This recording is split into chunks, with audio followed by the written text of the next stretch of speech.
with Sci-Fi Wire, and whoever answers this, could you please tell me your name so I know who I'm quoting later. One of the major announcements yesterday was the new Star Tours. Do any of you Imagineers have any connection with that? I'm Eric Jacobson, I'm kidding. Bruce Vaughn, was answering the question. Yeah, we're going to Disneyland.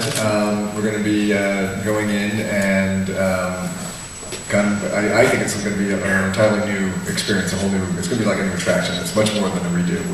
It's going to be 3D, and we're going to be able to take you to, Lucas has been so brilliant at creating so many worlds, and we're going to be able to take you to, some different worlds, and it's going to be really thrilling. Is it really fun. Same sort of get into a car and get taken on this? It's the Star Tours story continues. So it is that same notion of the Star Tours company is out there taking you on tours through the Star Wars galaxy, and we're just going to start tapping into the incredible rich world that Lucas created. Oh, would any of that include stuff that didn't make it into the movies? Because I know we have Banks and Hanks. Well, much like what we've done with Pixar, we build on the worlds that are there, and Lucas has been brilliant about creating, there is no age to those worlds, you just feel like they go on forever, and there's places. We're always careful to make sure that we deliver on what people expect. We all go to these movies, and you see moments where you're like, oh, I gotta do that, there's must do, or I really want that experience, and we actually showed a clip of the pod race, because that's one of those scenes in a movie where you're like, oh, I want to go on that pod race. So we're going to deliver on that, but we are allowed to. We work very closely with Lucas on this, and we work with them to put in things that are unique to our attraction. Good. Yes, in front row. Oh, Denise Prescott, Mouse Steps. The Luxo Jr. at Disney's Hollywood Studios. Yeah. Right now, I heard he would have a Christmas.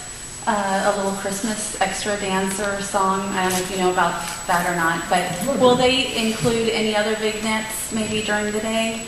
Is there anything else being programmed for him? How would anyone know that? Is it true? Was it that is true? What's that? Well, let's just say that it was true that there was a holiday show. With all these characters, what's great is that we're able to build in a lot of flexibility, and they're not locked. I mean, we can go in and reprogram with this kind of. I think what's great about Luxo is it's part of this desire to have the inhabitants of these parks, get out of the attractions and bleed out into the streets. It's what we started with Lucky the Dinosaur years ago, just having an autonomous figure that could go out and not just be in an attraction. They should be all over the place. And in Pixar, there's characters you're going to want to see. And we have our walk-around characters. We're not replacing those. Those are very popular. They're very powerful way to deliver figures. But sometimes, a lamp, lamp that is a character, it has to be this mechanical thing. But the programming is very flexible. And actually, you think of Luxo as more like a street performer. Somebody comes out of like a mime or a Dapper Dan or something like that comes out. So we've talked about a lot of different ideas of what he could do. I mean, we can't stand it. We probably think of 400 shows he could do. So someday you could probably expect to see him do other things than he's doing currently, but we're, not really talking about that right now. Great, yes, and back in the center. Rick from Orlando Attractions Magazine. The Living Character Initiative, you've got Lucky the Dinosaur and WALL-E and all of them.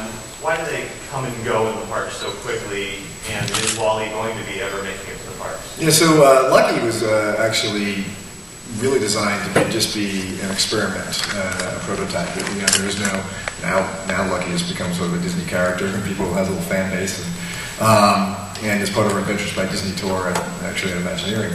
But our idea was to sort of prove out new and unique ways to deliver characters. He did do several tours in Hong Kong and in Florida and actually down here.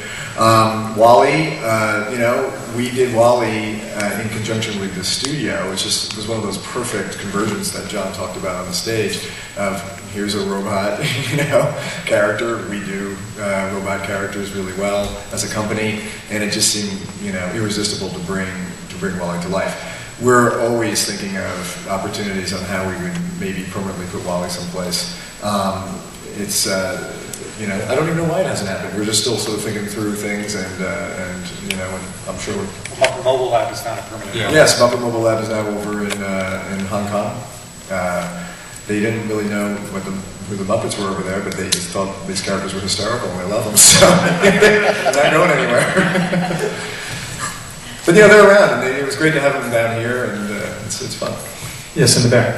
Yeah, can you tell us a little bit about the conceit behind Radiator Spring Races? Sure. I've been doing it for 4 days, so I'll do some more.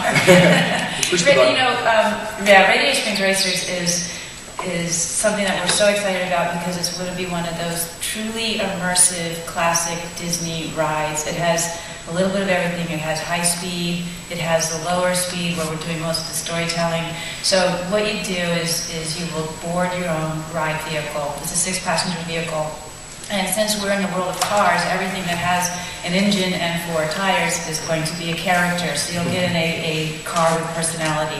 And you'll move forward and go on this wonderful road trip. It's going to look a lot like the trip that Sally and Lightning McQueen took toward the end of the movie through the beautiful pines, and you'll go past a waterfall. And then you go into a tunnel. And as you get into that tunnel, you narrowly avoid Mac the truck. You swerve and miss him. You swerve and miss a few other characters along the way and turn the corner, and there's Sheriff hiding behind a billboard.